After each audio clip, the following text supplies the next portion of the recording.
Are you managing? Yeah, it's nothing really. A loose wire. I can make some tea if you'd care for some. No, thanks, love. It's gone 5. I'll be home soon. If you're sure.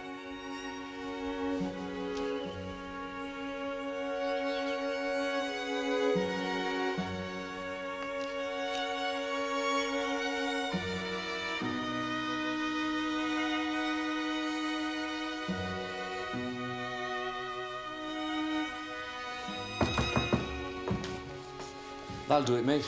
You're a loose connection.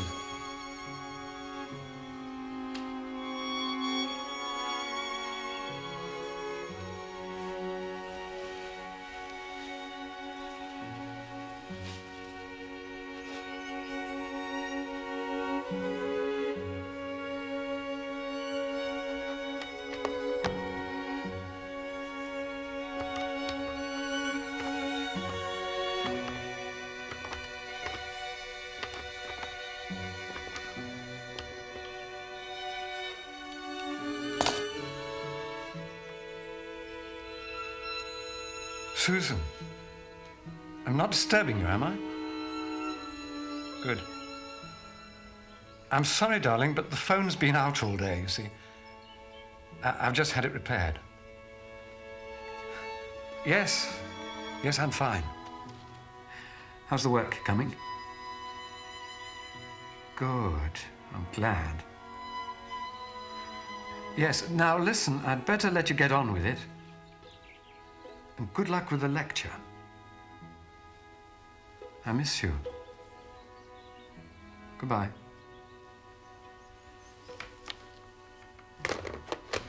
It's okay, then? Yes. My wife. She likes to know I'm all right. You can have your phone modified if, you know, you find it difficult. Yes, I know.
Thames Valley Police, can I help you? Hi, John. Can I have the address, please? Can you have a look at this roster for me, please, Sarge? In the morning, eh? Sergeant Lewis. What now, man? I should have been out of here half an hour ago. It's a shooting, Sarge.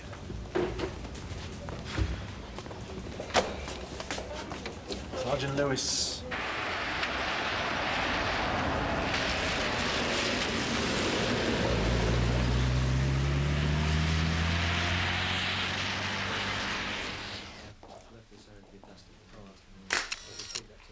Can we open the curtains, Sergeant? What, are you mad? My flasher's gone. Where's his spare, for God's sake? He's back at the station waiting for repair.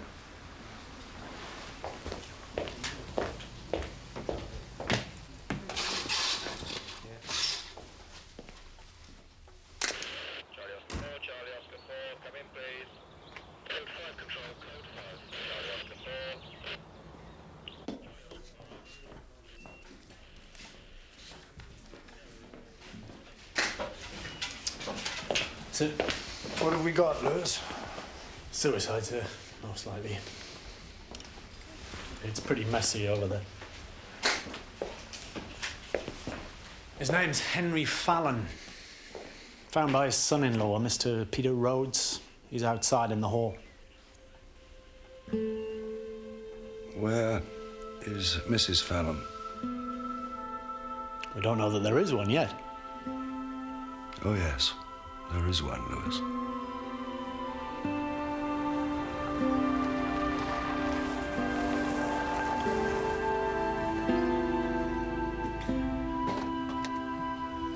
Can you tell us why you were here, sir? I had a 6 o'clock appointment. What was the appointment about? Well, it's difficult to be precise, Sergeant. It was business. My father-in-law helped me set up my antique shop, you see. Only when I arrived, I found him like that. You got here at 6 o'clock? Oh, yes. Henry was a stickler for punctuality. Do you have any idea where Mrs. Pheloung is, sir? London. Well, she lives there. No, she lives here. She lectures occasionally at London University. She has a flat she uses. I'm afraid I don't know the number. The university, no. What about Mrs. Pheloung's brother? Would he know? William? Yes, I'm sure he would. Why don't you go and ask him, Lewis? I can see to Mr. Rhodes. Right, sir. Take the London road, turn off for Watlington. It's called Byers Hall. You'll see it on the left, about a mile on. Could I have a word, sir? Couldn't we just phone, sir? Only the wife's got a knitting bee coming over tonight, and I'm supposed to be taking the kids to the pictures. It's hellish inconvenient, I know, Sergeant, but since we are dealing with a violent death, I thought the personal touch would be more appropriate. Right, sir. Near Watlington. And if you can spare the time, see if you can get anything out of the pathologist. Yes, sir.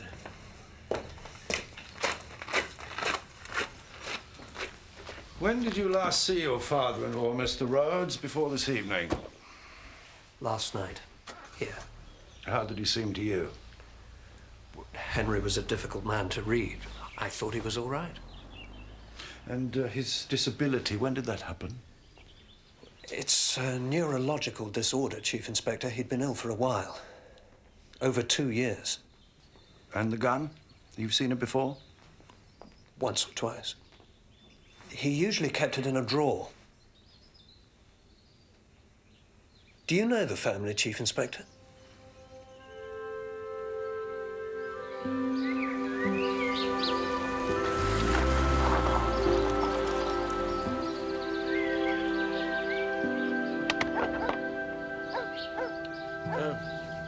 Detective Sergeant Lewis, Thames Valley Police. Is Mr. Bryce Morgan in, please?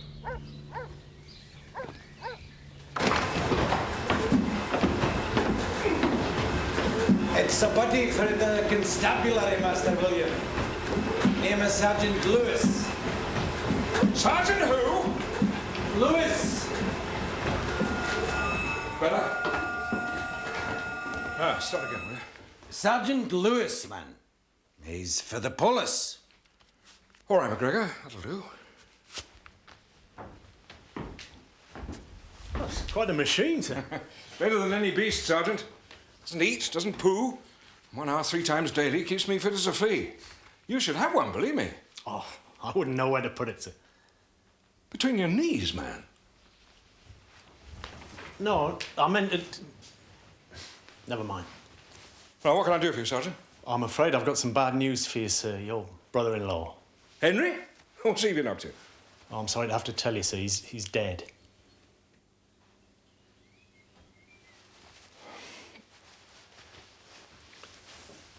I see. Oh, we were expecting it, of course, but the medic said another year at least. I don't understand, sir. He wasn't a well man, Sergeant. But Mr. Pheloung was found shot, sir. Shot? But was it an accident or what? I'm afraid it's too early to say what it was. But you've seen him, surely? I'm sorry, sir. He's killed himself, hasn't he? That's it, isn't it?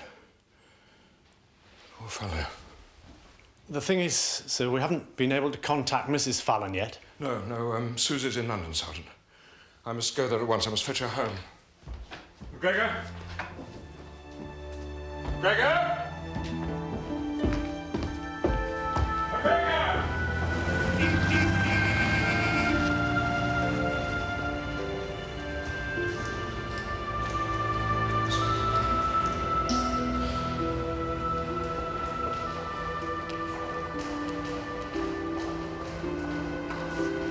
Susie?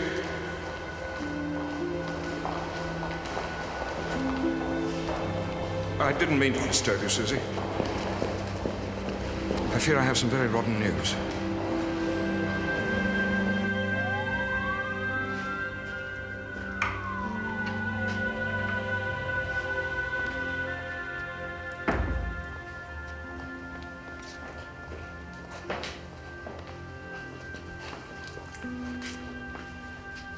Can I help at all? We were looking for Sergeant Lewis. I think he's out at the moment.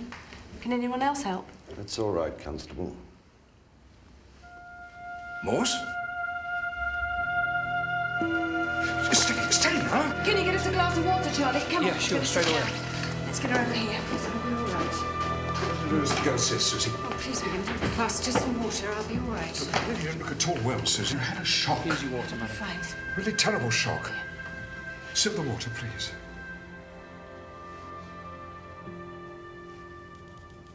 I'd like to know about Henry. Your son-in-law found him. It still has to be confirmed, but it seems he may have taken his own life. Did you have any reason to believe that he might...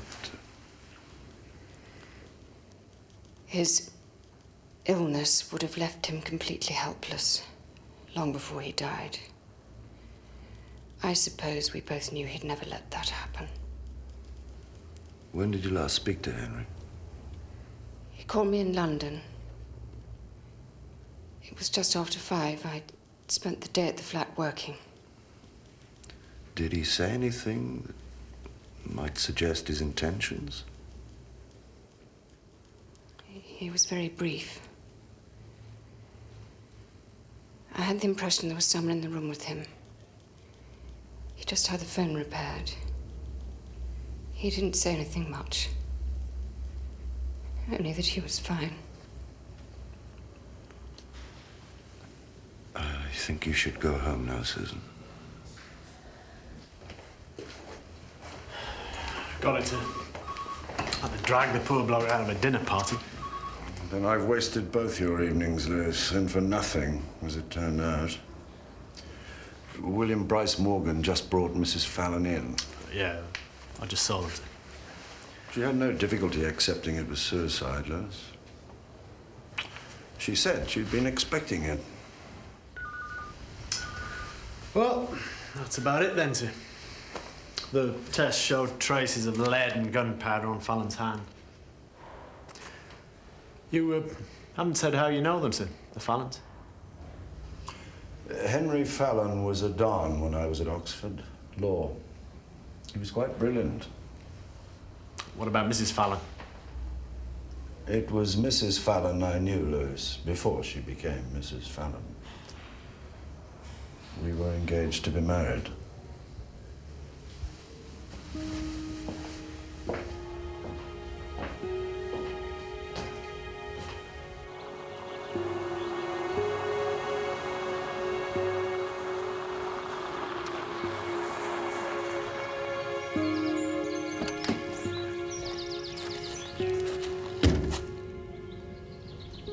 Hello.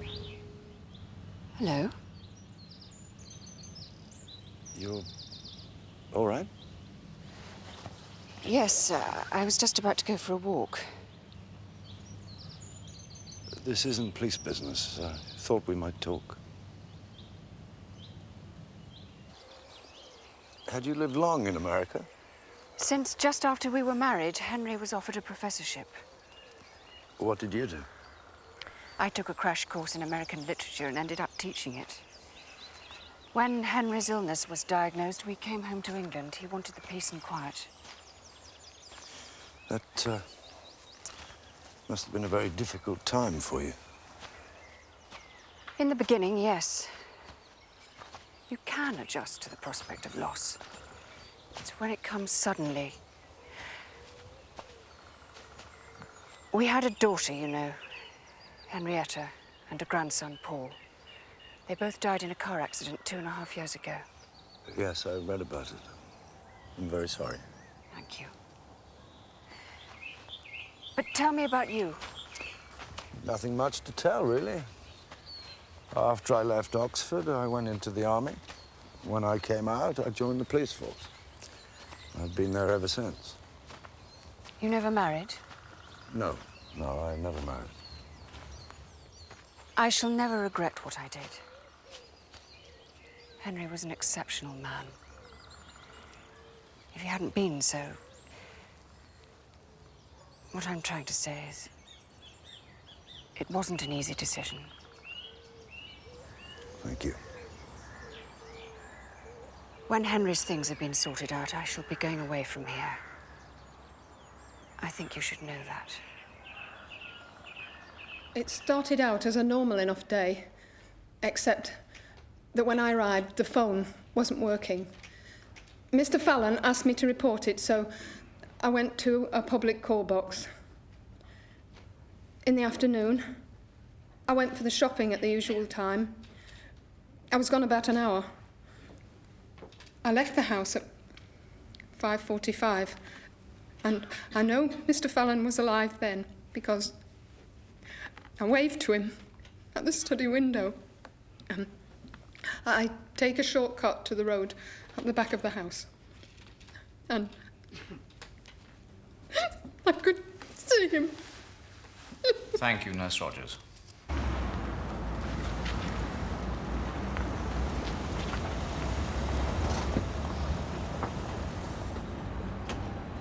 We were very, very happy. Henry loved America. He loved his work. We were happier than any couple had a right to be. Would you describe, Mrs. Pheloung, if you could, your husband's state of mind immediately prior to his death? He was finding his physical disability almost impossible to tolerate. But he knew it would not stop there. The thought of being mentally incapacitated horrified him. Thank you, Mrs. Pheloung. I'll see you outside. I would now like the pathologist in charge of the post-mortem examination to take the stand and present his findings. I swear that the evidence I shall give shall be the truth, the whole truth, and nothing but the truth.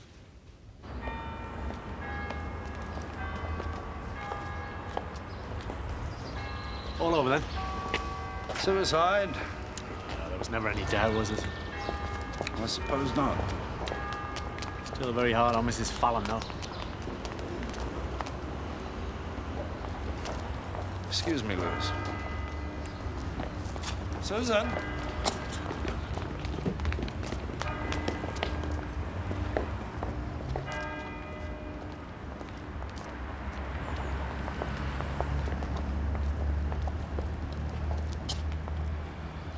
That must have been quite an ordeal for you. At least it's over with.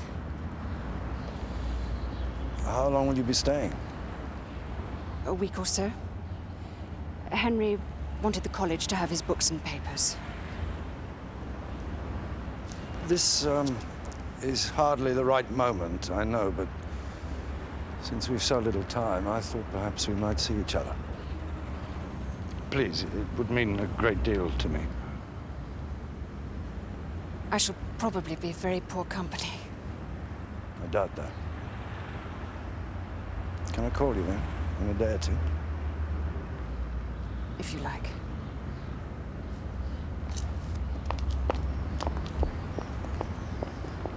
You know, it kind of explains things, eh? Losing a woman like that, I think I might have turned a bit sour myself. Sorry, Lewis. What did you say? Nothing, sir. I made a bad joke, that's all. Shall we go? No, you go. You go. I'll walk, I think.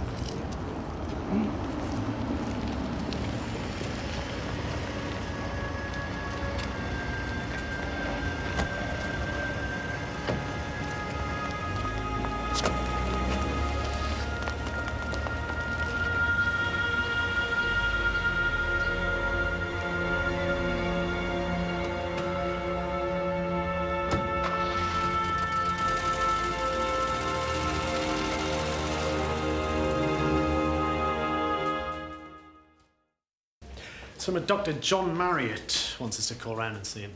Do you know him? Well, I do and I don't. I know I've heard of him, but I can't place where. Anyway, he's Henry Fallon's GP, apparently. Big night ahead. I'm going to listen to some music, Lewis, with Mrs. Fallon. I'm off out myself, as a matter of fact. Make up for the knitting bee debacle. Salim's Indian restaurant just opened up. I'm a steak and baked spud man myself, but Mrs. Lewis likes to live on the culinary edge, as it were. Well, I hope you and Mrs. Lewis have a fine time, Sergeant. Thank you, sir. You too.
It was very moving. You sound surprised. Wasn't Schubert a favourite of yours? No, it's surprising finding I'm still receptive to it. I'm sorry, I'm being morbid. No. We need to mourn. Perhaps even feel guilty about having survived our loved ones. But you mustn't punish yourself, Susan. Life must go on. I think that's what I'm trying to say, yes. Henry's GP, Marriott? Yes? He's asked to see me. Have you any idea why? No, I haven't spoken to him since before Henry died. I thought he'd be at the inquest. More champagne, madam? No, thank you. No, I'm fine, thanks. You said you were going away. Can you tell me where? I'm not sure yet. There are worse places than Oxford. I've lost a great deal here. So have I. I'm sorry, that was unfair.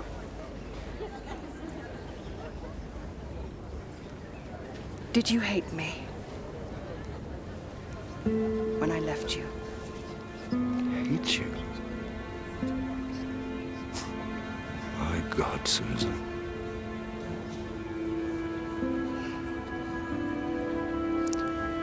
Would you like to go?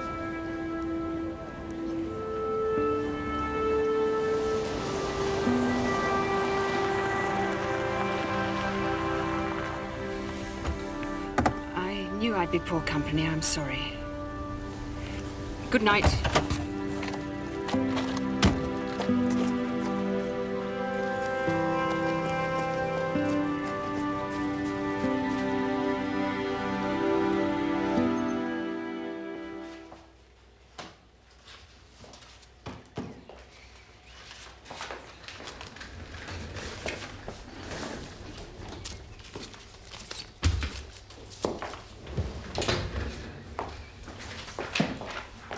Is your husband likely to be much longer, Mrs. Marriott?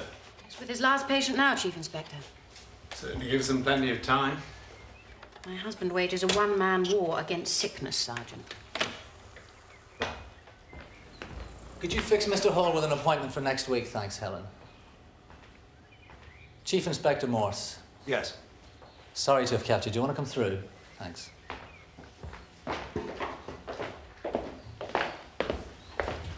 Henry's condition was quite rare, Chief Inspector. Only about a dozen or so cases in the UK annually. I'd been monitoring his condition every week for the last 2 years. This is Henry's signature. It's a crude but effective indicator.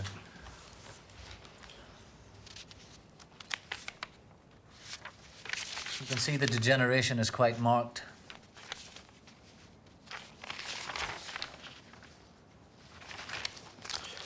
I don't understand the significance, Doctor. Well, I have absolutely no doubt that Henry Pheloung intended to take his own life, Chief Inspector. I mean, we discussed it often enough. I also personally believe that it was his right.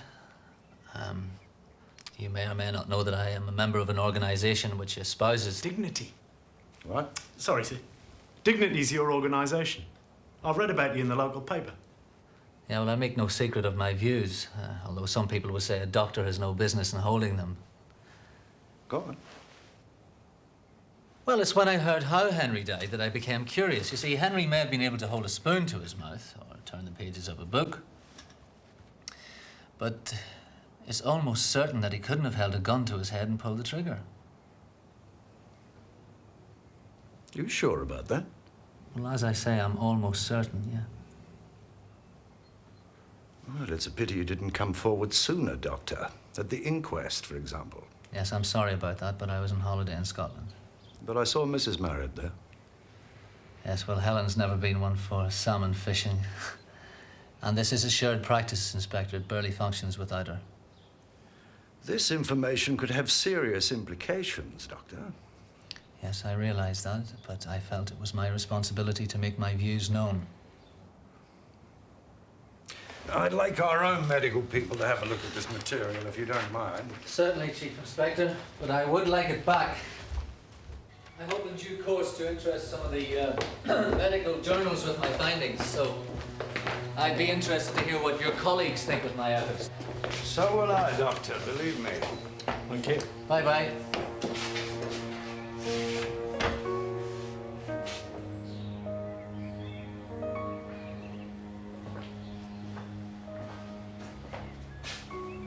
You're at the inquest. Why? I was curious.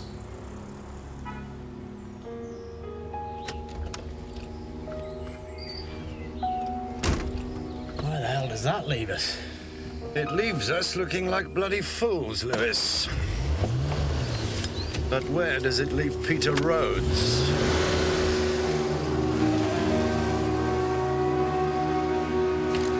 Oh, for heaven's sake, Morse. You said it was suicide. The coroner said it was suicide. And now some GP comes down from Ben Nevis waving a few sheets of A4 and everything's up in the air. Sir. I'm not saying we should turn a blind eye, but isn't it all a bit tenuous? What do our people think? Well, the pathologist had the material since last night. We're seeing him later today. We're not going to look good, Morse, are we? Not good at all. I'm lunching with the chief constable, for God's sake. If I ever get there, what am I supposed to tell him? That our suicide isn't a suicide after all, and we are now embarked on a full-blown murder investigation? Well, it'll hardly be that. If it is murder, there's only one suspect. Who? Fallon's son-in-law, Peter Rhodes. Fallon's nurse saw him alive at 5:45, sir. Rhodes was there at 6. A random killer wouldn't have had time to fake a suicide. The gun was kept in a drawer, out of sight. Peter Rhodes knew that. It's difficult to see how anyone else could have done it, given the time. Well, I suppose that's something. A prime suspect before we're even sure a crime's been committed. You can tell that to the Chief Constable, sir. At last! Thank God for that. Well, you better have a go at it, Morse. And try and get it right this time, would you? Oh, and Morse, take a closer look at that Marriott fella. He seemed to be putting rather a lot of faith in him. Yes, sir. I'd never have thought of that.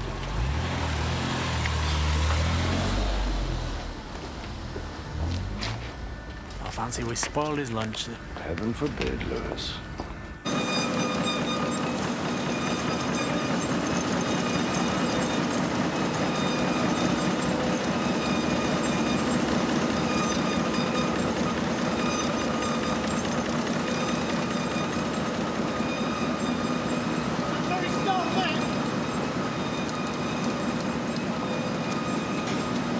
Mr. Stone!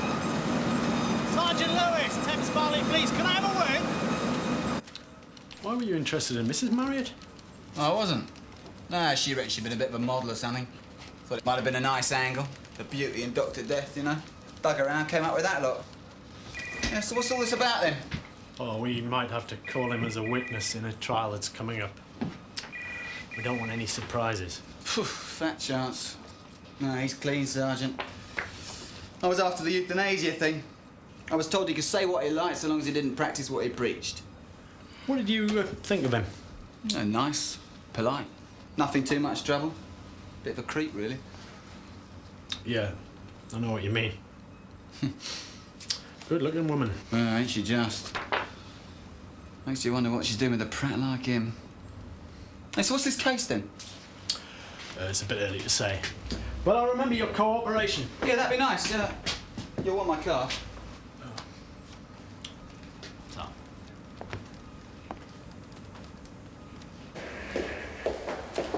What did he say? He said if Marriott's records are correct, Pheloung couldn't have killed himself. How about you? Well, try as I'm sure he did, the journalist couldn't lay a glove on Marriott. What are you being conned, Lewis? I don't know, sir. What I can't figure out is why Rhodes called us. If he killed Pheloung, why not just leave and let someone else find the body? Maybe he's cleverer than that. I'd like you to go round there tomorrow. Let him know we're interested. What are you going to do? I suppose I shall have to talk to Mrs. Pheloung.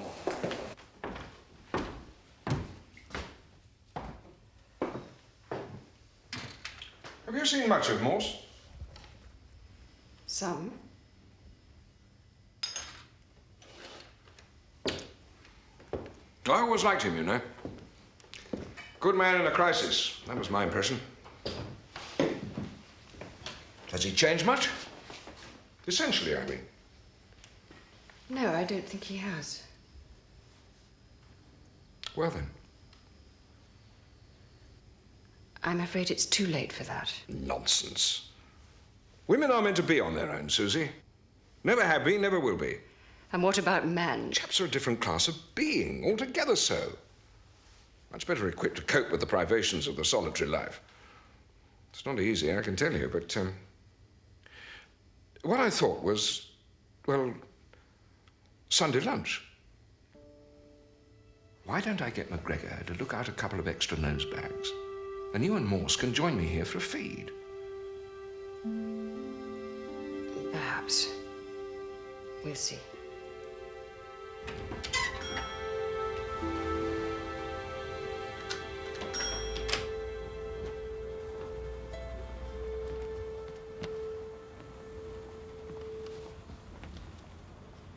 Sergeant Lewis? I thought you might have been a customer. You're not here to buy, are you? Not on my salary, sir. Not unless your antiques come in flat packed. They are a bit pricey, I'm afraid. It's the nature of the business. So, how can I help you, Sergeant? Oh, I've come about Mr. Pheloung, actually. Henry? I thought that was settled. Loose ends, Mr. Rhodes. In your business, it's high prices. In mine, it's always loose ends. No, I was wondering if you could go over that day again for me. Maybe there's something you overlooked? I don't think so, if you wish. I was here when Henry phoned. He asked me over at 6. I went there. Well, you know the rest, Sergeant. You definitely didn't see anyone else at or near the house? No, no one. No. Well, thank you, Mr. Rhodes. I'll let you get on. Thank you, Sergeant. You said Mr. Pheloung phoned you. What time was that, sir? Around 3. Thank you.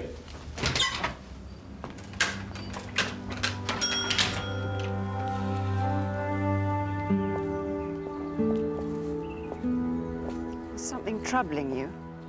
No, no, it was nothing. What did you want to talk to me about? Nothing. Just an excuse to get you out. Good. Tell me, did you see Dr. Marriott? What did he say? He just wanted to talk about Henry. Tell us about his illness. I think he was upset at having missed the inquest. He's a very serious young man. Very committed. Have you known him long? He was Henrietta's GP. They were great friends. He delivered Paul. When we came back to Oxford, it seemed natural for him to look after Henry. Losing Henrietta and Paul must have been a terrible blow. And for Peter Rhodes, too. His life was in ruins when we got back. He was an alcoholic. Henry paid for him to stay in a private clinic and helped him start his business. He saved his life, really. Was Henry a partner in the business? Well, I'm not sure what arrangement they had. I preferred to stay out of money matters and leave him to Henry. Why should that interest you?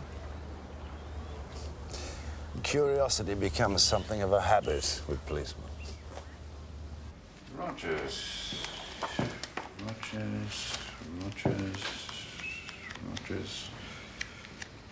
Nurse Rogers. Started as a normal day. When I arrived, the phone wasn't working. Went to a call box and reported it. Is that the one? That's it.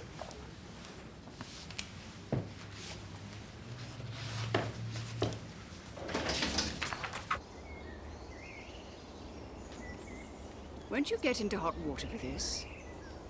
You're supposed to be working. I'm a detective. Detectives think, mainly. Today, I choose to do my thinking lying down.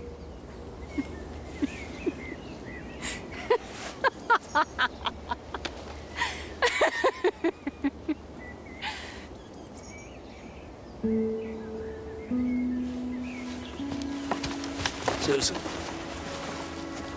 was it so terrible to laugh? What are you afraid of? It's nothing, please. Look, I'm not a fool. I know what Henry meant to you. Haven't I hurt you enough? Can't you see what might happen? Nothing can happen unless we both want it to.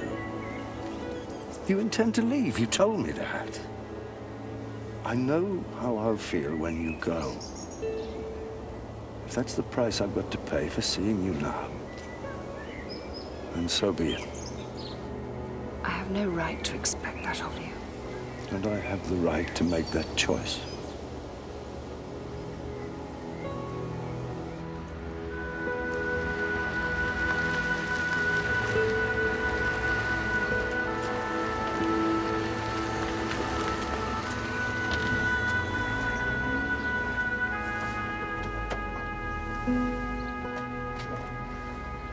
What are you doing? I'm letting some air in, Lewis. Some fresh air. It's a lovely day, don't you think? Getting lovelier by the minute. He's been lying, sir. Rhodes. Mrs. Fallon told you her husband called just after 5 to test the line. Yes. And the nurse says the phone was out of order when she arrived in the morning. Rhodes is claiming that Fallon called him at 3 o'clock to ask him over. But how could he, sir? We know Fallon couldn't have left the house to make a call. And if there was no call, what was Rhodes doing there?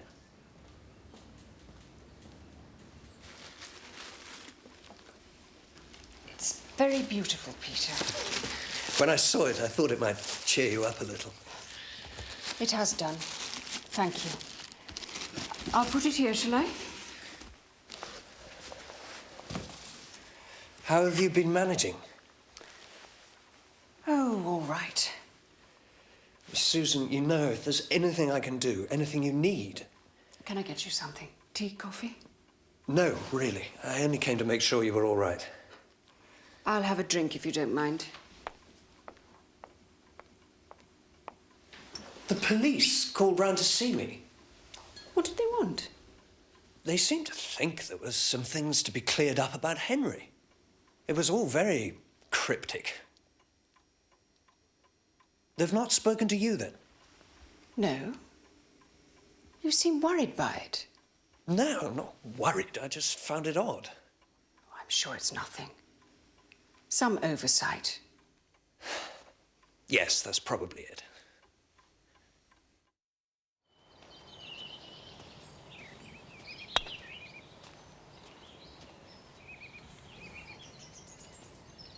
Not bad.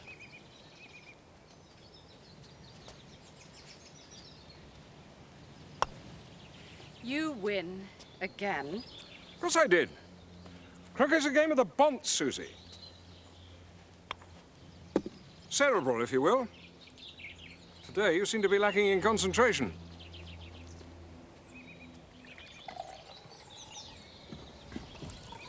Ah, lemonade. Pips. There are pips in the lemonade, man. That's because there are pips in the lemons, Master William. Well, can't you take them out? That fluid has been strained and strained again, sir. Short of picking out them pips with my bare hands, I don't see what else I can do. No, will that be all? Yes, that'll be all. Why must the Scots be so surly all the time? You could always let him go if you're not happy. Oh, don't be silly. Well, then. Now you'll both have to excuse me while I see to the lunch. Of course. So, Morse, a policeman, eh? You've surprised me, I must say. How so?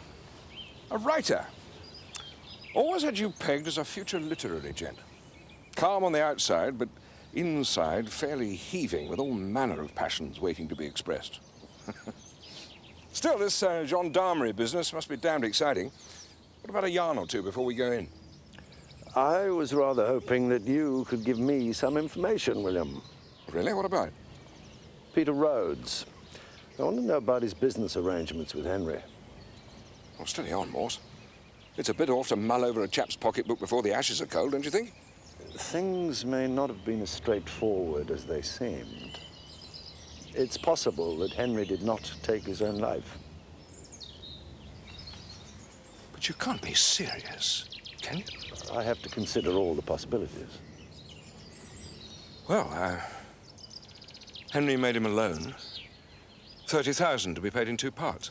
Were both payments made? No, they weren't. Henry was having second thoughts, as a matter of fact. He wasn't convinced he'd recover his money. He was planning to cancel the second payment. Had he told Rhodes? Yes. He'd also informed his bank. He told them he'd confirm when he'd spoken to Rhodes. When did he tell Rhodes? The night before he died. Henry felt very badly about it, of course, but he could be absolutely ruthless when he had to be. Have you told her about this? I thought she should be protected from it for as long as possible. Yes, of course. You're a good man, Morse. I had hoped you'd come here for quite different reasons. Susie's still a young woman. The spark's gone from her, I know, but I thought if anyone could bring her back to us, you could.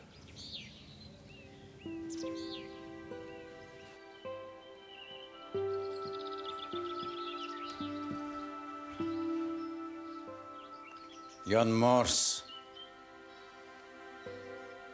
I've seen worse.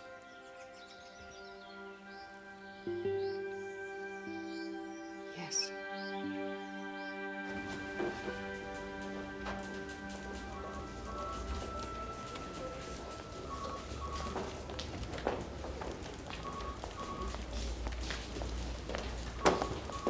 Mr. Rhodes.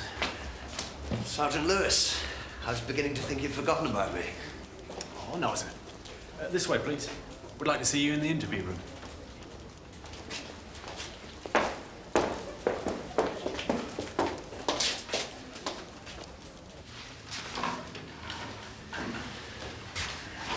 This is all very portentous, Chief Inspector. What's it about? It's about Henry Pheloung, Mr. Rhodes. He helped you set up your business, I believe. He made you a loan. Yes. I don't see... How important was the loan, Mr. Rhodes? It was very important. Well, I needed the money to tide me over, you see. I had a cottage that I sold near Banbury, but that wasn't enough. I needed Henry's support till I could break even. You met with Henry Pheloung on the night before he died, sir? Yes. What was the meeting about? About business. About the law? Yes. Look, what about the loan, Mr. Rhodes? What? Well, it was to be made in 2 payments. Henry said he was very happy with the business, there'd be no problems with the second payment. He was going to speak to his bank on the following Monday. He said that? You sure, Mr. Rhodes? Of course I'm sure. Mr. Pheloung told William Bryce Morgan that he was going to cancel the second payment. He told him he'd informed you of his intentions. Well, that's nonsense. Are you saying William is lying? No. No, I'm saying he's mistaken. And Mr. Pheloung's bank? Are they mistaken too, sir? What? Mr. Pheloung informed his bank that he was going to cancel the second payment. No. Why were you at the Pheloung house? I told you, Henry called me. At 3 o'clock? Yes. Where did he call you from, Mr. Rhodes? From home, of course. He was housebound. Mr. Pheloung's telephone was out of order for most of that day. Certainly at the time you say he called you. Can you explain that, Mr. Rhodes? Well, it can't be. He phoned me. Yes. This is madness. Madness. My father-in-law killed himself. Everybody knows that. Everybody thought that. But now it seems he couldn't have. I think it was murder, Mr. Rhodes. A murder that you alone had the opportunity to commit. The opportunity and the motive. I want to get out of here. You can't keep me here. Let me out, please. Come on, sir.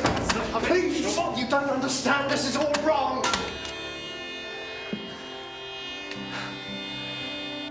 Mr. Rhodes, this interview is being recorded. My name is Detective Chief Inspector Morse. Also present in the room are Detective Sergeant Lewis and Police Constable Matthews.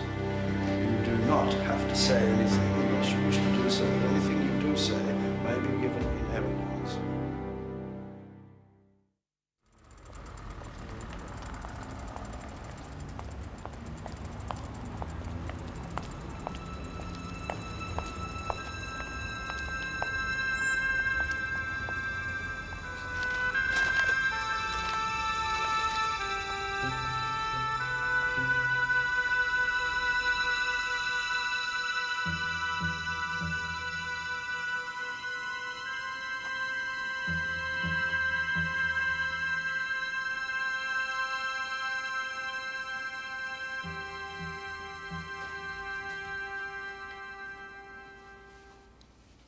Great.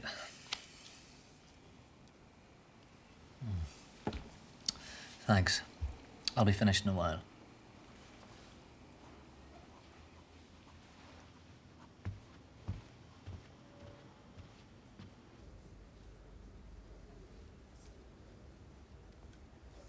I'm very grateful to you for coming, Susan.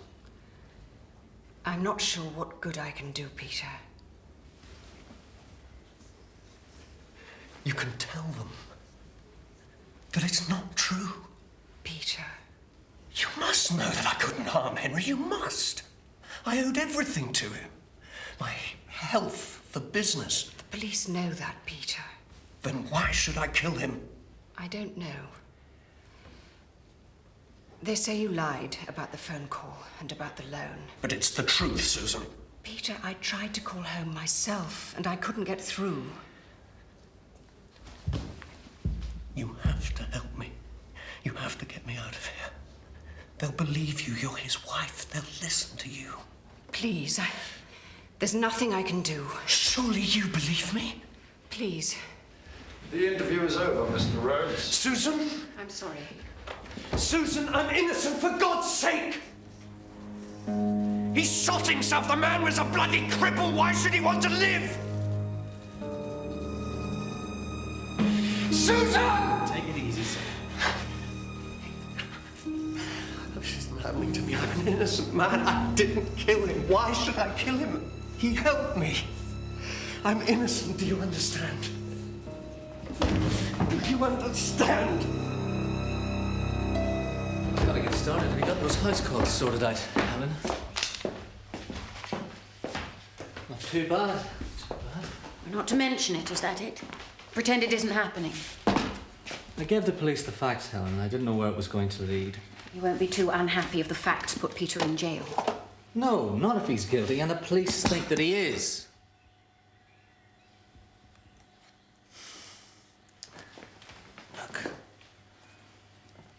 Look, when I come back,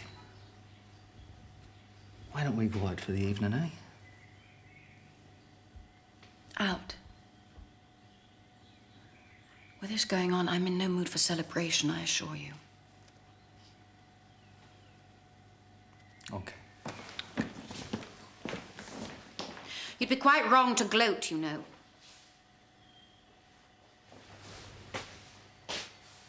I don't know what you mean, Helen. Why do you suppose I've remained here all this time? To shuffle medical files. I was to be near him. And if they take him away, they take away my reason for staying. Do you understand that?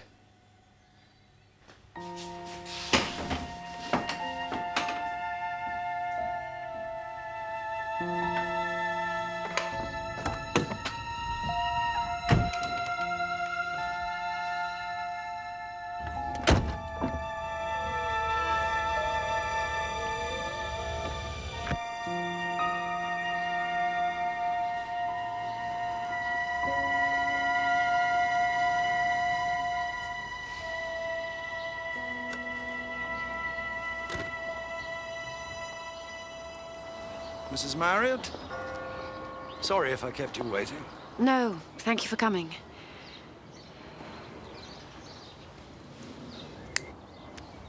We could have met in my office.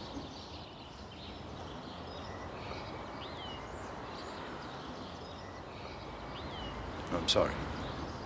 That's all right. I'm used to people staring. A childhood accident. Remember the 5th of November, you know. As to our venue, this is less public. Anyway, I like it here. I visit the church while my husband ministers to the sick.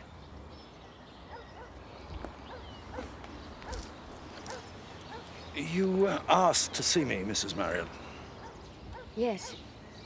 It's about Peter Rhodes. I just can't believe he killed Henry Pheloung, Chief Inspector. No? You know Mr. Rhodes well? His wife was John's patient. We all became friends. And because you're friends, you think he's innocent. Is that it? Yes. I mean, if you know someone, surely you can tell him. I'm afraid you can't. But he couldn't do it, I tell you.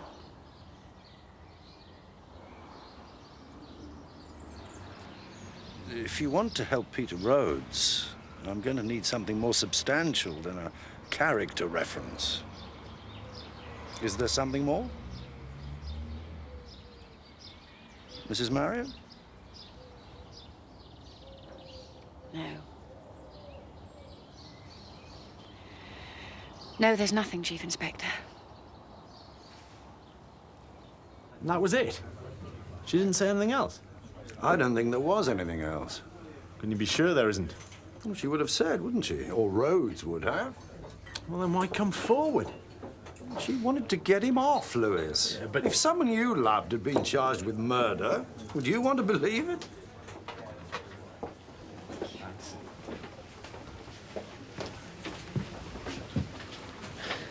Rhodes, you'd need to have seen him in the interview room. If that was an act. How can you make a judgment like that? You don't know him. Well, neither do you, but you've got him in bed with Mrs. Marriott. But I have evidence. I saw them at the inquest, and today she asked me to let him go. Well, forgive me, sir, but isn't that evidence what you'd call circumstantial? What about Mrs. Pheloung? What does she think of him? I don't think she liked him much. I seldom met. Well, there must be someone we can talk to that knows him.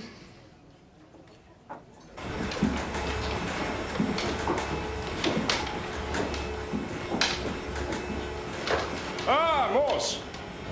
What do you think about it? Impressive, eh? What can I say? You could tell the truth and say he looks a damn fool. 10 miles at the canter, and I haven't left the room. Care to try her? I don't think so. Oh. Duty call, is it? I always thought Rhodes was a bit of a bad hat. Could never understand what a girl would see in him. Henrietta, especially. She lived here while she was at Oxford, by the way. I grew very fond of her. When did she meet Rhodes? Difficult to be precise. Suffice it to say, she stayed on in Oxford after graduation and married him soon after that. Do you know if he was faithful to her? You've been busy, Morse. No. The fellow had great difficulty keeping his pants on, quite frankly. Almost from the off, there were stories about his philandering. One affair, well, it looked set to wreck the marriage. Do you know who the woman was, sir? No idea. As it happened, Henrietta and the child were killed before things came to a head. Now, there's a mystery for you, Morse. 3 a.m. on the road from Banbury, nobody knew why. Well, they had a cottage in Banbury, didn't they? But at that time in the a.m., Sergeant, and with the child? Well, what did Rhodes think? He didn't know what to think. He was at home in Oxford. He'd had a skinful. Woke up to find himself a widower. I have to admit it affected him rather badly. Took to the source in a major way. Is that all, Morse? Yes, thank you. And if you'll excuse me, I must go. Meeting Susie at the solicitor's. Goodbye. Why didn't Rhodes know what his wife and child were doing out, Lewis? Maybe they'd had a row or something. Do you think Mrs. Marriott was the woman, sir? Do you? Good chance, I suppose. But adultery's a long way from murder, surely. We've shown motive and opportunity, Lewis. And we've no other suspect. Oh, we haven't looked for one, have we? With good reason. The timescale doesn't allow for one. What if someone else got into the house? How? Well, the nurse said she used a shortcut, didn't she, at the back of the house? If she used one, someone else could have. Well, it's all very straightforward, Mrs. Pheloung. There are two beneficiaries. Your husband's estate amounted to £175,000, gross, that is, of which your brother William is to receive £50,000, while the remainder is to go to an organisation known as Dignity, so that it might continue to campaign for the individual's right to a dignified death. But that can't be. Well, it's outrageous. He wouldn't have left her penniless. There's no mistake, Mr. Bryce Morgan, I assure you. Well, then you shall have the 50,000, Susie. She shall damn well have that. Now, where do I sign? Come on. Please, William, if it's what Henry wanted. Thank you. Susie? It's just not on, is it, Lewis? The distance is too great. Someone going to the house this way would have passed the nurse, making her way down. And if we assume he managed that, the chances are that Rhodes would have seen him making his way back. No. No, he wouldn't. The curtains were drawn. I had to open them myself. You did what? At the scene of a crime? No, hang on a minute, will you, sir? The curtains were open when the nurse left. They had to be. She said she waved to Pheloung at the window. Why would Rhodes have closed them? He didn't try to get away, and even if he had done, nobody could have seen him. What if someone else was in the house? They've killed Pheloung, and they see Rhodes arrive. There's only this way out, and they'd have had to close the curtains or be seen. We'd like you to take us through it again, Mr. Rhodes. I told you, he called me at 3. He asked me to go over at 6. I went. I found him dead. What were your first impressions on entering the room? I didn't have any. I wasn't expecting to find what I did. Think, Mr. Rhodes. It was dark. I don't know. It was 6 o'clock. The curtains were closed, I think. I'm not sure. I think he's telling the truth. I don't think he closed the curtain. What about the phone call, Lewis? We know that's a lie, yet he persists with it. What if the call was made? How? Well, maybe the nurse was wrong about what time the phone went off. So the nurse is lying too. Why don't I phone the exchange? See what sort of repair records they keep. I could pay them a visit in the morning. Why not?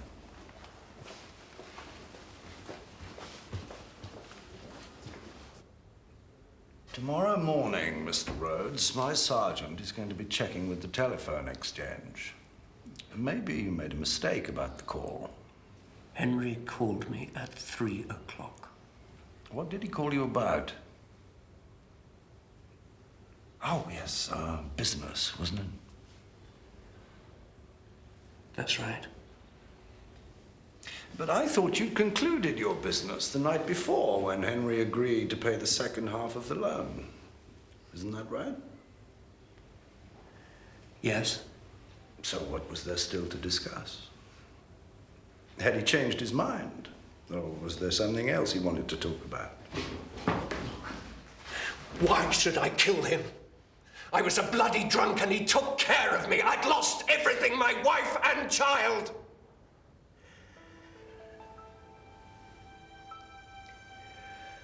Something else you couldn't understand, I gather. What? Why they were out at that time of night. I didn't know then and I don't know now. It was just another road accident. I want you to get me a road accident report. June 1989, 2 fatalities, Henrietta and Paul Rhodes. I'll get onto archives. Be on your desk first thing, sir. Thank you.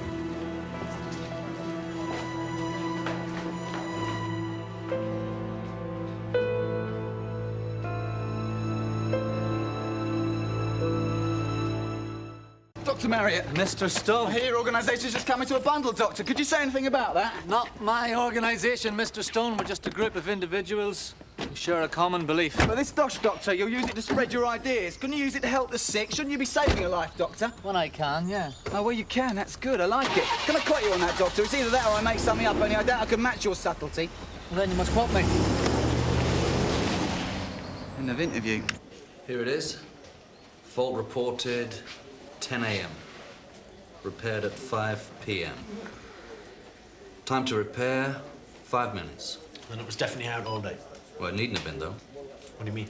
Well, the time of repair was at the customer's request. Who did you say made the call? A nurse? That's right.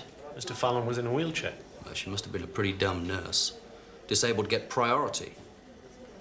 We could have had someone round there right away. There was a reporter at the surgery this morning. He was asking questions about the will. It was bound to arouse some curiosity. I suppose so. Now that everything's been taken care of, there's no need for me to stay here any longer. I haven't managed to get to the flat. I was wondering if you could see to things for me.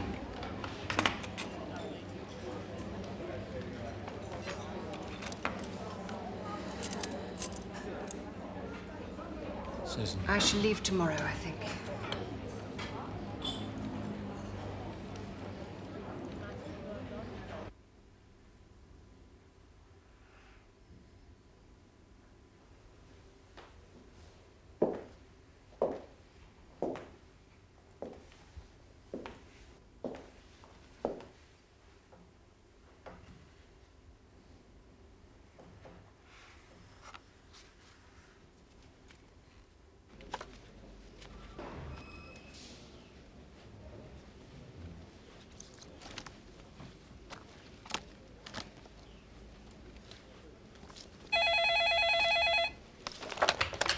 Morse? It's Susan. I wondered if I could see you tonight. Of course. What would you like to do? Dinner? I thought we could meet at your place. If you like. Yes, I know where that is. I'll see you this evening. Goodbye.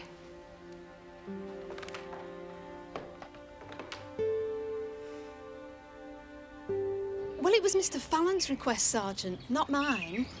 I was for having it repaired at once. I mean, there was Mrs. Pheloung in London to be considered. She used to call 2 and 3 times a day when she was away to make sure everything was all right. I said I could call her when I went out for the shopping, but he said no. She'd be working and wasn't to be disturbed. All I could think was they'd had a row or something. A row? Oh, I'm not saying they had, Sergeant, no. I just thought it odd. But as it turned out, I was worrying for nothing. How come? It was improper of me, I know, but I did call her, as a matter of fact. She wasn't even at home. It was her answering machine that came on. You get so embarrassed talking to those things, don't you think? Yes, you do.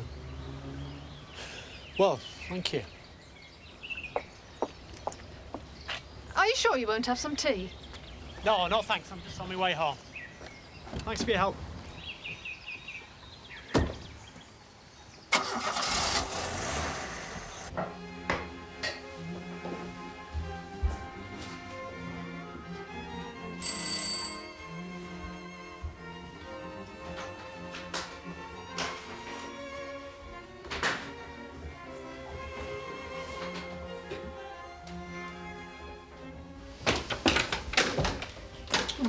Yes. Come in. Thank you. The telephone repair people have confirmed that the phone was off all day, sir. And it was Pheloung himself requested the engineer come at 5. Then why the hell does Rhodes go on with his claim? There's something else, sir. What's that? Oh, I'm sorry, sir. If I'd known you were having company, I could have let this wait. Oh, that's all right, Lewis. Mrs. Pheloung's coming over. You said there was something else? No, I'm afraid it's gone for the moment. Have a drink till it comes back. Nah, I think I'd better be getting home, sir. You sure? Yeah, I'll see you in the morning. All right.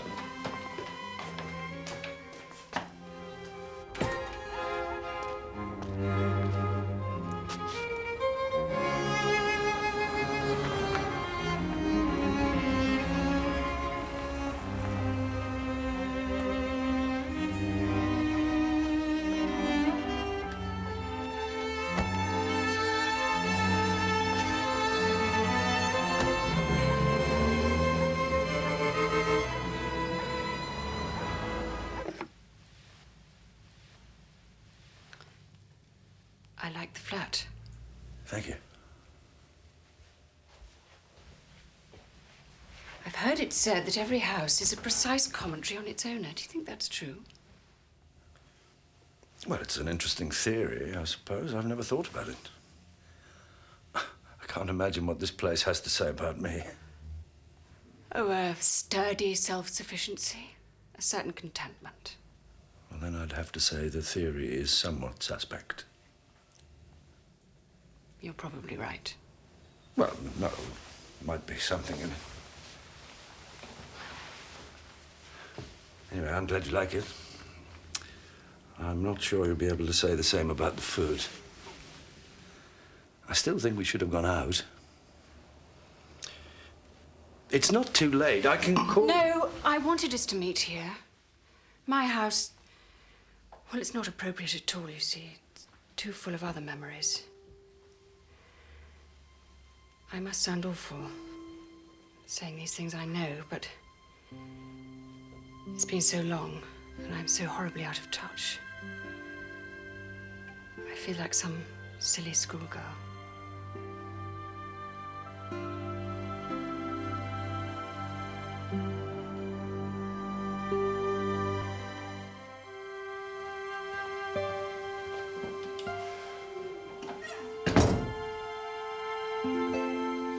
I've asked you here because I want some straight answers.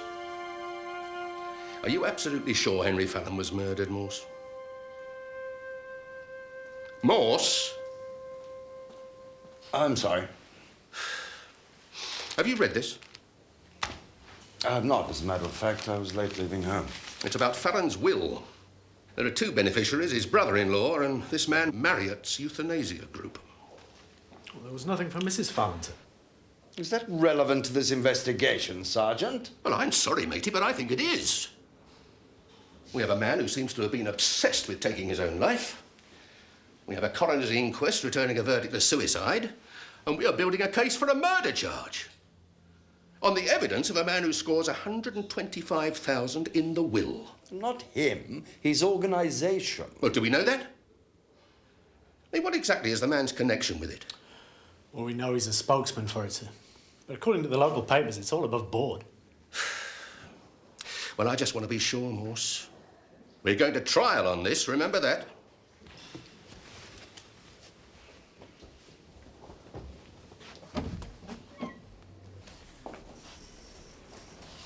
What the hell is wrong with the man?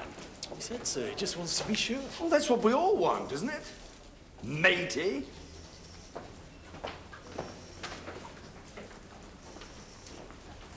Lewis? Sir? What's the name of that journalist friend of yours on the local paper? Stolen, sir. His card's on my desk.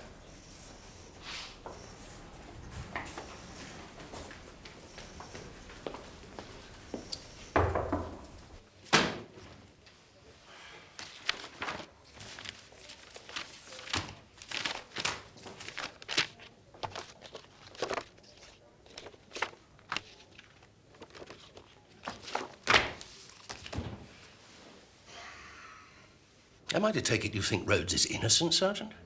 I think there's a good chance, sir. And that what, Mrs. Fallon killed her husband? No, she couldn't have, sir. He called her just after 5. She couldn't have made it from London to Oxford in time to kill him. Well, why this request, then? They're supposed to be such a devoted couple, sir. But that doesn't stand up, does it? He cut her out of his will. On the day he died, he refused to have the phone repaired early, when the chances were she'd be trying to contact him. Well, I'm bound to say they're hardly the actions of a loving husband. Well, maybe he had good reason, sir. I mean, why did she lie about being at the London flat for the whole day? When the nurse called, she wasn't at home. And what's the most common reason for married people lying about their whereabouts, sir? Well, you think she may have a fancy man or something? Why not? She hasn't been slow to get reacquainted with Chief Inspector Morse, has she, sir? No, right. The doctors gave Fallon another year. If she was seeing someone, maybe he got impatient. He probably visited the flat at some time. There could be a photograph there, or letters, maybe a name and address.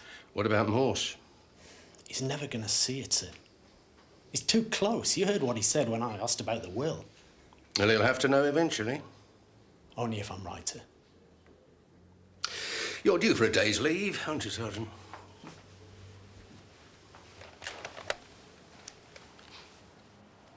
Oh, get me London, would you please?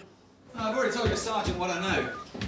I need to establish Marriott's exact relationship with the euthanasia group. He's a spokesman. Does he benefit personally from the bequest? Well, put it this way. I wouldn't go checking the flights to Marbella. No, we're dealing with a man of principle. Yeah, but let me know if there's anything I missed.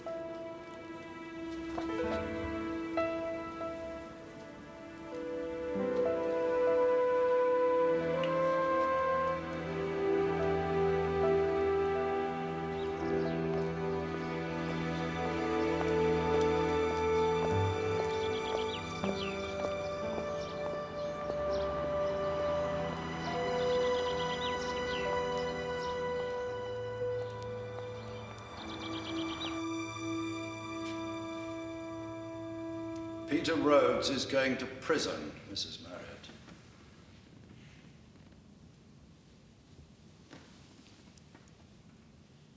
I've told you, Chief Inspector.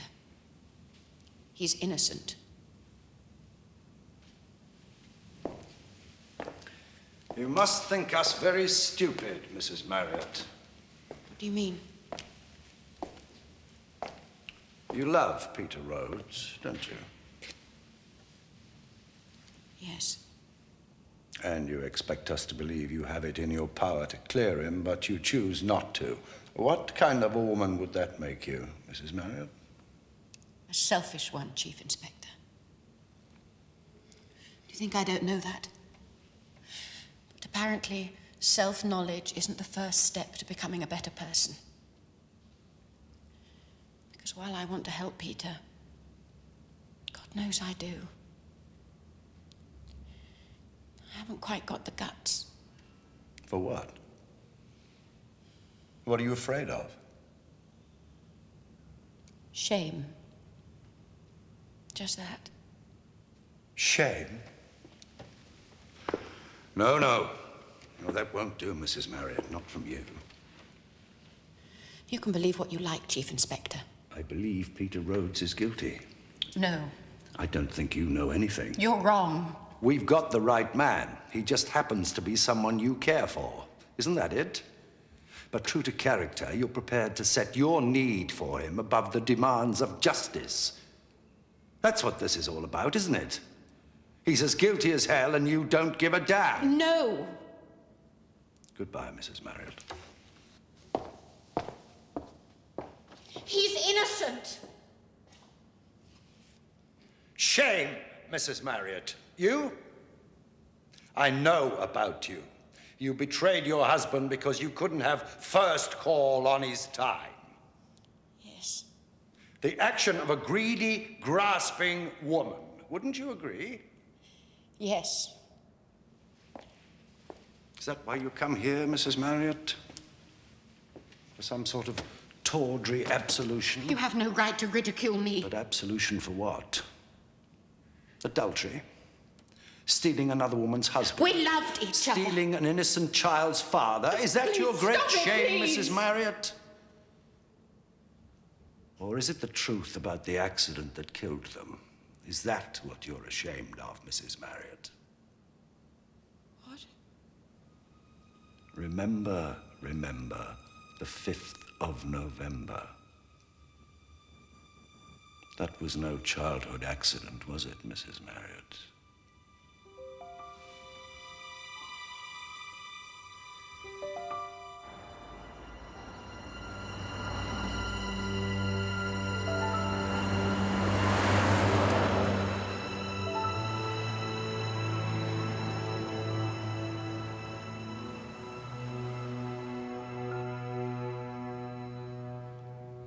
Peter loved me. He said he'd leave his wife and child for me. He kept putting it off. One night we were at his cottage. We'd both been drinking. Pete had had rather a lot. He'd passed out. The phone rang and I answered it. It was Henrietta. I was about to hang up, but I didn't. I told her that he was mine. That if she didn't believe me, she should come and see. She brought the child. She'd been alone with him, you see. I laughed at her. I actually laughed. She went berserk. Started throwing things around. Peter didn't know what was happening. He wouldn't let them go home alone. But he was too drunk to drive, so she drove. I followed them in my car. I didn't want to let him go. All the time I kept thinking, he's mine. Why should she have him? He's mine. They were driving too fast. He wanted her to stop to talk about it. He tried to force her. The car started to swerve. Something happened.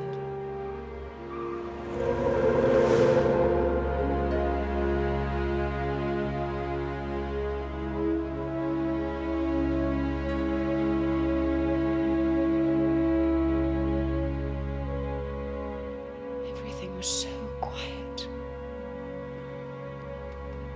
Then I saw Peter. All I could think was that he was all right. Henrietta and the child were still inside the car. It started to burn. I tried to get them out, but the flames were too hot. I started to run back to my car to get a rug or something.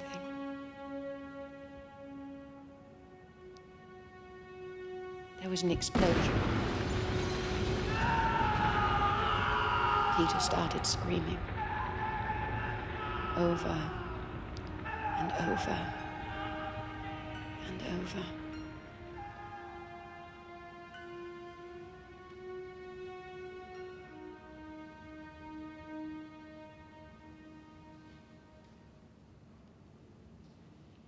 Since that night, he's never spoken to me. He couldn't harm the Phelungs, Chief Inspector. He'd already hurt them more than he could bear.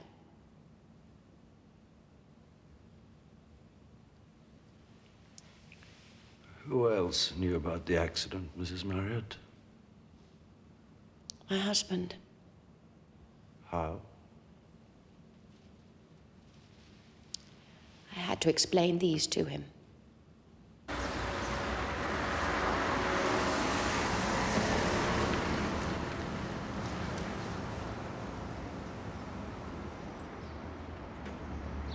Sergeant Lewis. That's right. I've had a word with the caretaker, sir. If you can be as quick as you can.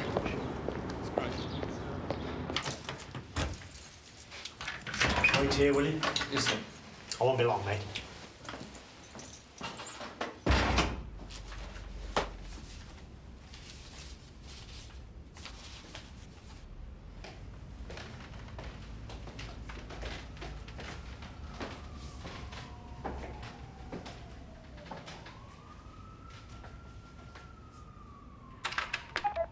Number of messages received, 5.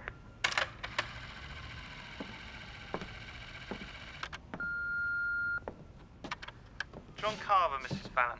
I'm afraid I'll miss the lecture tonight, but I've left my essay in your pigeonhole. All right? This is Nurse Rogers, Mrs. Pheloung. It's in case you're trying to call home. Only the phone's out of order, you see. I'm calling from town. Just to let you know everything's all right. Susan, I'm not disturbing you, am I? Good. I'm sorry, darling, but the phone's been out all day, you see. I've just had it repaired. Yes. Yes, I'm fine. How's the work coming? Good. I'm glad. Yes, now listen, I'd better let you get on with it.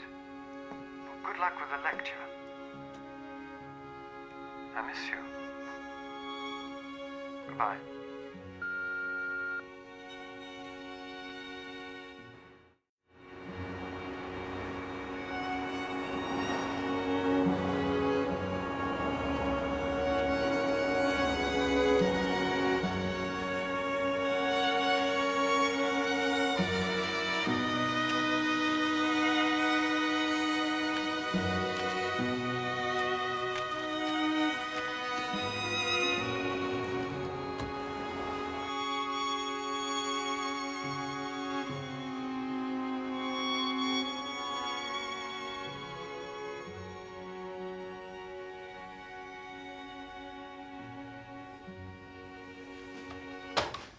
Hello, Lewis. Where have you been?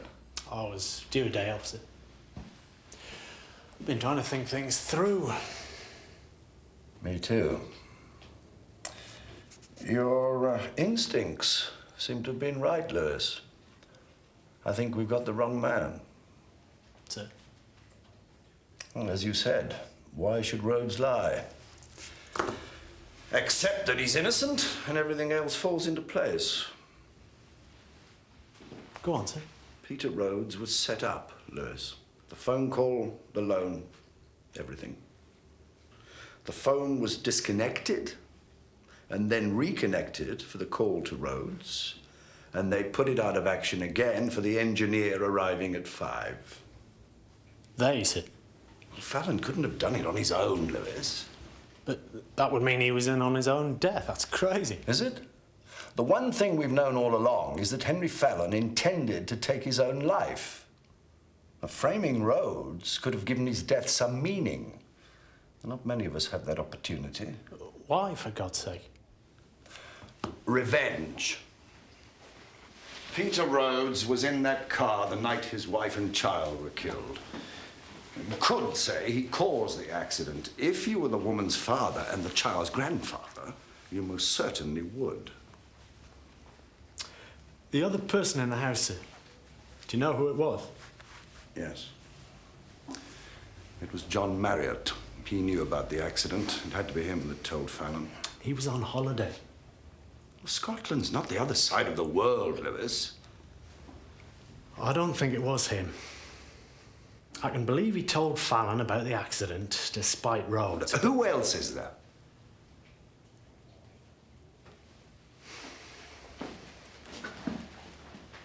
What about Mrs. Pheloung, sir? She'll have to be told, of course. I'm going there now. Do you think that's wise, sir? She'll have to know now, Lewis. Do you suppose I'm happy about that? No, sir.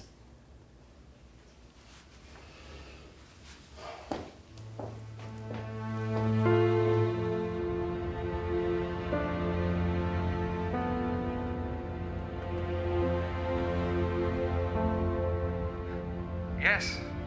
Yes, I'm fine. How's the work coming? Good. I'm glad. Yes, now listen, I'd better let you get on with it. Good luck with the lecture. I miss you. Goodbye.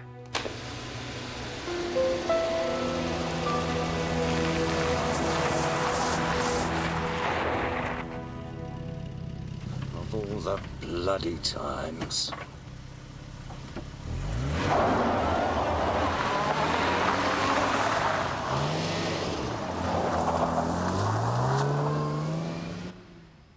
I haven't brought you anything. We never thought you would. What? Henry was a very perceptive man, John.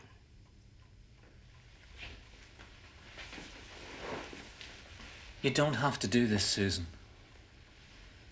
We've both done what we set out to do. It was all right in Henry's case. He had nothing left to live for, but not in yours. Not now. I've lost my husband, John. My daughter and grandchild are dead. Morse? Henry didn't foresee that, did he? No, neither of us did. So everything's changed. There's something there for you now, something for you to hang on to. Please, John, stop it.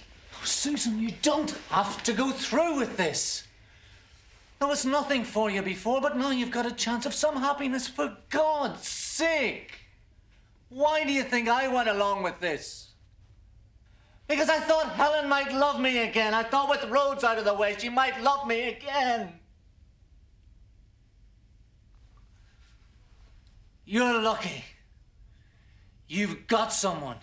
You've got a chance of some happiness. Don't you realize how lucky you are? Stop it! Stop it! Stop it! Can't you see it's hopeless? Do you suppose I haven't considered this? From the moment I walked into that police station and saw him, do you think I haven't tried? But it can't work, John. What I want. It'll be a barrier between us. It'll destroy us. But how will he know? How will he ever know? Because I'll have to tell him that I killed my husband. It doesn't matter that he wanted me to. That he kissed my hand as I helped him die. I'll have to tell him why. So that a miserable little man could be made to pay for destroying our lives. For taking our child and our grandchild from us. How can he love me when he knows that?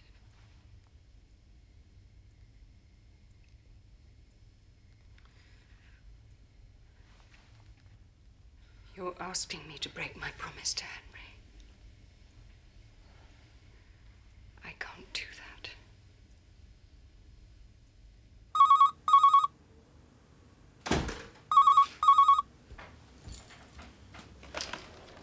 Hello. Hello? Who the hell is this?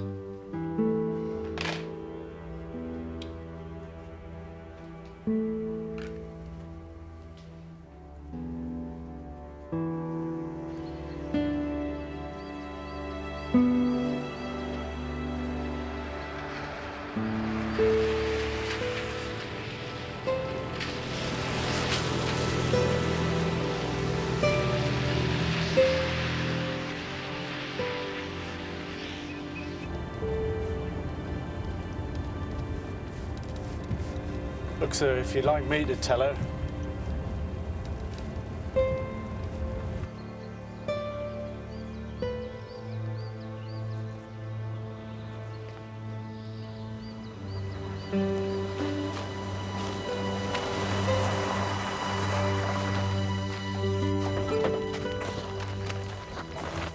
What is it? What's happened? Something wrong with Susan. I can't wake her up. Susan!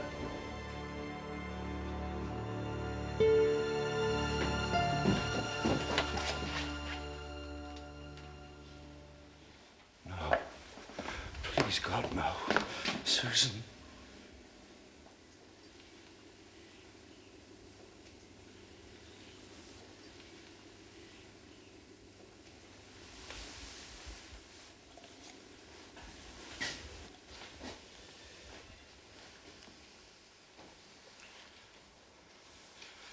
I want that man picked up, Lewis.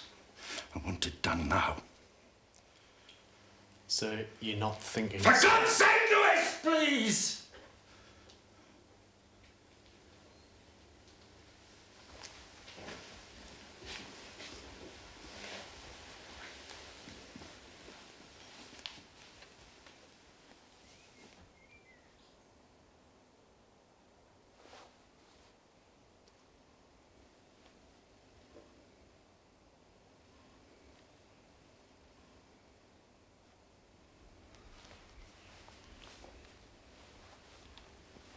Morse?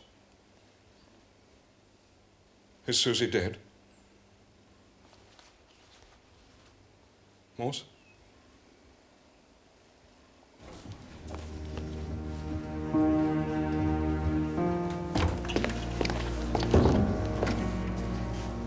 What the hell's going on? You better get down the interview room, sir.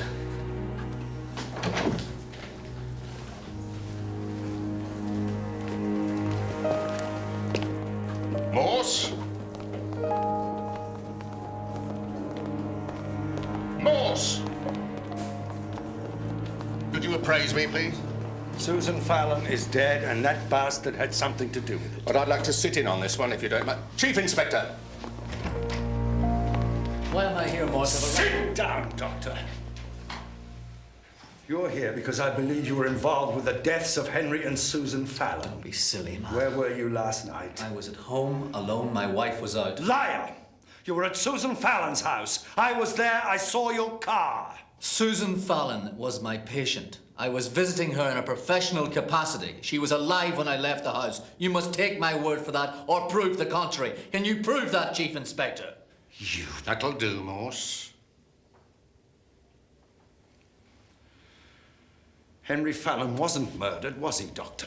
He colluded with you in his own death to frame Peter Rhodes, the man he held responsible for the death of his daughter and her child, the man who had an affair with your wife. She loved him, didn't she? She still loves him, and you hate him for that. Don't you just hate him, Doctor? Yes, I hate him. Enough to want to put him away? You told Fallon about the accident. I don't know what you're talking about. So you fabricate some details about Fallon's illness? My information was accurate. I'm a doctor. Do you hear? I hear doctor. So how did he die? If he couldn't do it himself, someone must have been there. to disconnect the phone, to close the curtains, to pull the trigger. Then you must find that someone, Chief Inspector, and if you wish to accuse me of conspiring to incriminate Rhodes, then you must prove it. Can you prove it? No. I thought not. Now let me join in your hypothesis, Chief Inspector Morse. The Pheloung's daughter and grandchild burned to death in that car. Now, if you were right, I, for one, would not blame Henry for taking revenge. And speaking for myself, purely hypothetically, if I was asked to participate in such a plan, I'd jump at the chance. What about Susan? Well, all I can say, Chief Inspector, is that in all my life, I never met a couple such as they. It came of no surprise to me that she couldn't go on without him. You knew that. And you did nothing to stop her. I said...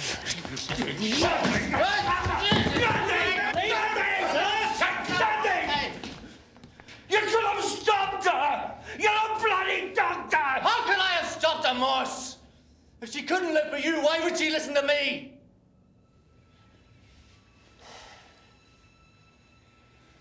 Please accept my apologies. Dr. Marriott, I can assure you I No, won't no, no, miss. no, no. It's perfectly all right. Nothing happened here. Get him out of here, Sergeant. Come on. Look at yourself. Come on.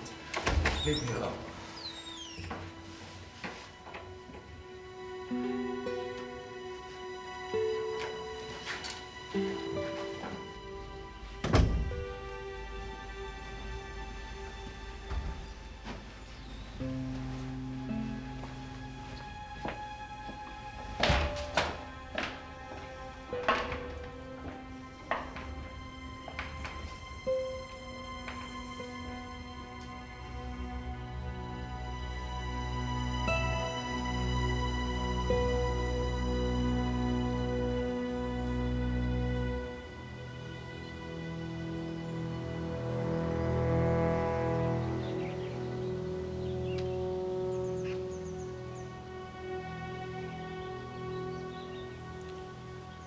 Morning, sir.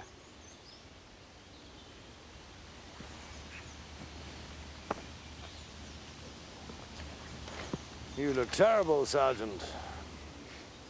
I fell asleep in the car outside the old place. Won't Mrs. Lewis be worried about you? I phoned home. How did you know I was here? I'd looked everywhere else. Fancy a walk? Why not?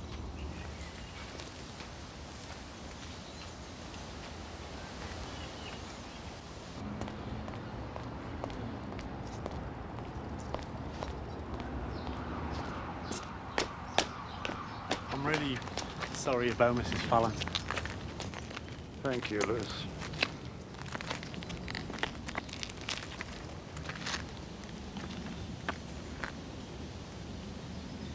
What have they done with Marriott? Let him go. What else could we do? It had to be him, Lewis. We can never prove that, sir. What was it that was done, anyway? Assisting a suicide? In the office, when I said it was him, you seemed to have some doubts. Well, who did you think it was? Well, I thought it might have been Williamson. William? Lewis. Lewis, you saw him on that thing? William? Yes, sir.